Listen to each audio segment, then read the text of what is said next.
The purpose of this video is to explain the demographic transition.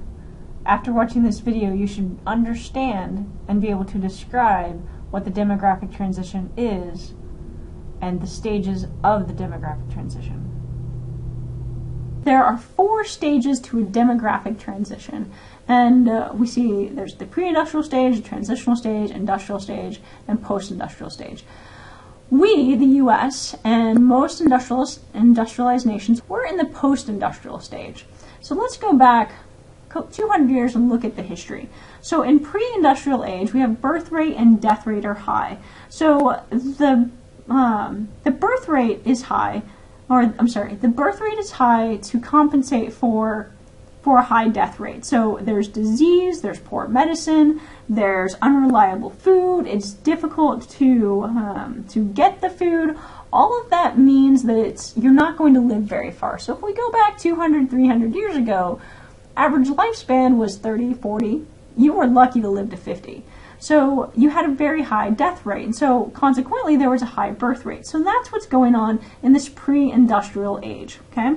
So we're not likely to have population growth until we get further along in the demographic transition.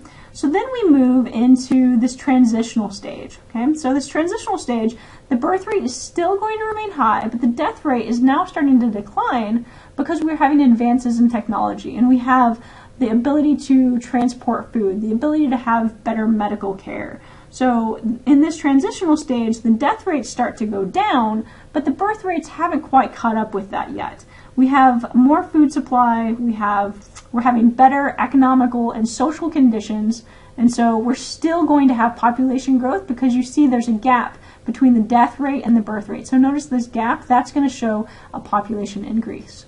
Okay, so let's move on. So now we've reached the industrial stage, the Industrial Revolution. So this happened 200 years ago in the US and Europe, and so we see that birth rates start to decline because, again, we're having increased opportunities for women. So now women are starting to go work outside the home. And again, people are moving from the rural area to the urban area because that's where the jobs are.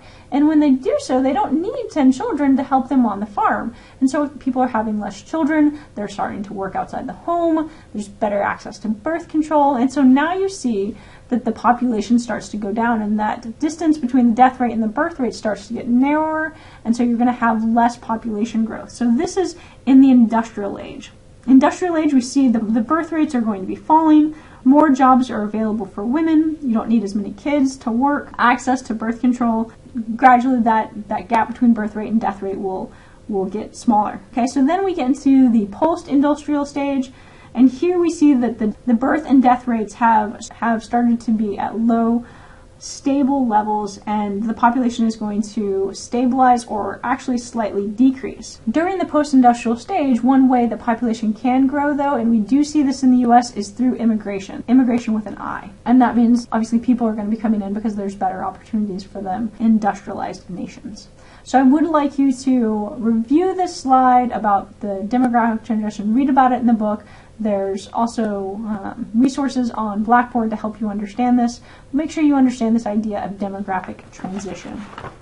One more thing I wanted to say about poverty and population growth. So there's a very strong correlation between poverty and growth rate. So with increased affluence, we see a decrease in fertility. So poorer societies tend to have higher population growths, as we can see in this graph. So Africa has much lower per capita income versus North America and Europe. And so generally what ends up happening is down here in these, when you have these high population growth rates and low per capita income, is they have more children because they need more children to help them to survive, also to ensure that some survive. So generally they would expect that not all of their children would survive.